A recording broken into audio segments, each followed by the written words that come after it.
personally believe to succeed, one has to have confidence in themselves. One has to believe also that there are no easy options. One has to be ready to take a long-term view, and equally one have to understand the area they want to play in. I think knowledge is key in any of these businesses. If you are not sure the business you are in, it's going to be very difficult to succeed. So one has to understand their area of operation, where they want to play an area.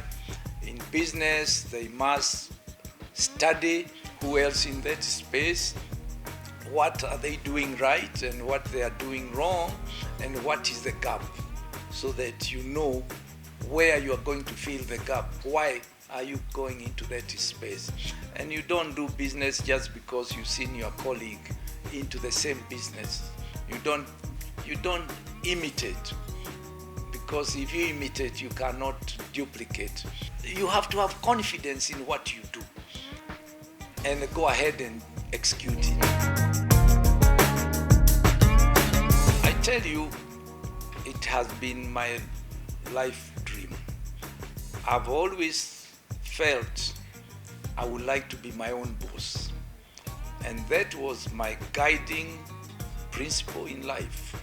But I also felt I needed to work for other people first, to gain experience, to be able to have confidence in myself.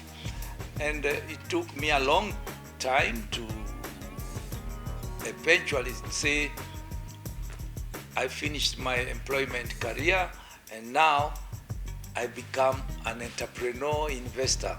I was very good in what I was doing for other people. I worked for other people like it's my own business. I made it work. So everywhere I worked, I was a valued employee. I did not try to take shortcut anywhere. And that discipline, I carried it over to my own business. I worked for KBC, as I said. I worked for Shell company. That was my first employer. I worked for government. I was in Kenatco. I managed their business there.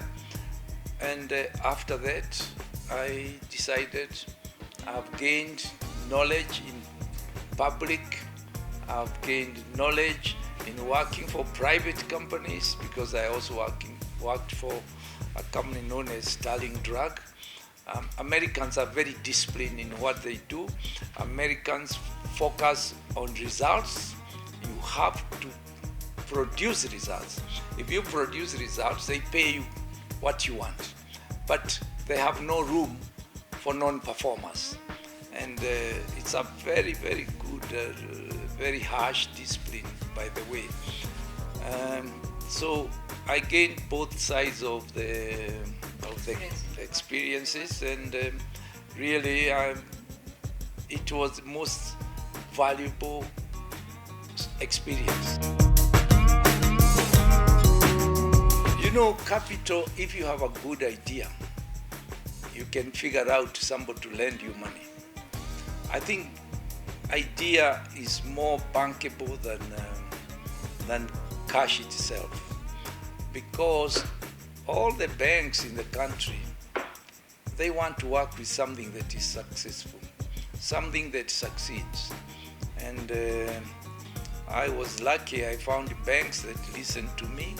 They looked at my track record, they looked at my banking records, and they realized I was, although I had very little money in the banks, but I was disciplined. And therefore, everybody needs to be very disciplined. When you write somebody a check which bounces, it goes on your record. And when somebody else checks your record, he sees that you deal with uncertainty, so they will try and avoid you. So, and it's even more stringent now these days, because there is those who profile people's activities in the banking sector, and this information is available and shared between banks. So if you want to be a good, disciplined young man, you must make sure your bank has nothing they can say bad about you, because it destroys your life, it destroys your capacity to borrow, and there is nothing like being able to borrow. These days also, you have government coming on board.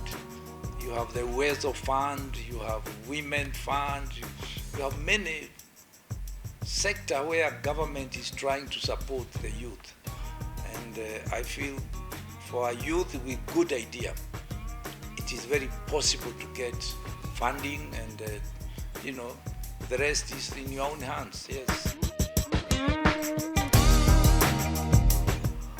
Well, I try to respect my competitors. I try to understand them. I try to understand their background, their forecasts, and their financial models, and I then position myself, my products first. I look at my consumers, and I really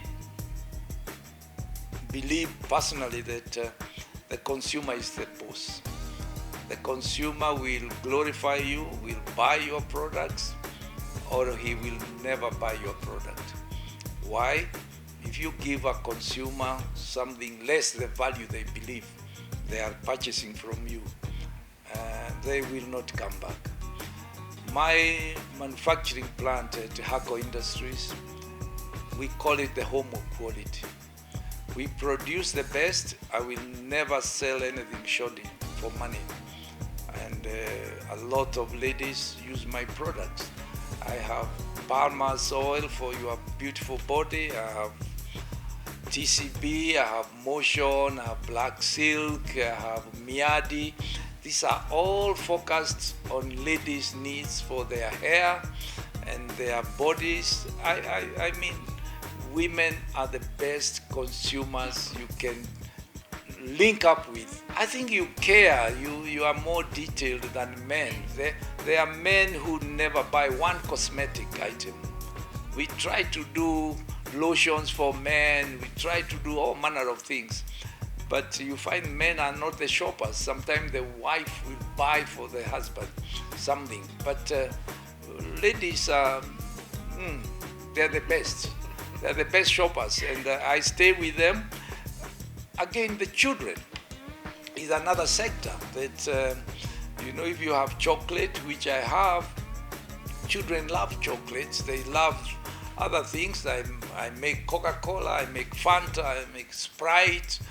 The kids love these things, and you just have to be there for the children and give them things that they like taking. The only area I haven't been to, and I'm figuring how to get into it, is ice cream. If you see any child, they are taking an ice cream. And I'm always saying, why am I not in that business? It's a very simple business to do. I said, you can copy, but you can't duplicate. And for me, I think you have also to be born with some kind of skills embedded in you as an entrepreneur, as a businessman. And I think some of these advantages, one has got it or one hasn't got it. I have friends we went to school with, some of them very, very clever, but also very good employees, but very poor businessmen. They cannot figure out how to run their own business, yet they can run somebody else's business. And I think it's a gift that today I'm able to move from one sector, consumer goods, to energy, from energy to the property business. I'm now discussing medical business, I'm discussing agriculture. Actually, I'm in agriculture because I own a chunk of coffee estate in Thika, and it's amazing when I bought that estate. It was all run down, it was nothing, but I loved the place. It had a huge, huge dam. which was basically the size of a lake. Besides being the home of some 2 or 3 hippos, I have lots of fish. I've tried to grow fish, and I'm looking for people to go there and do some fishing business. I'm not a fan of eating fish too much. I'm a Maasai with appetite for meat, which I'm told is very unhealthy, but I have to develop the culture of eating fish.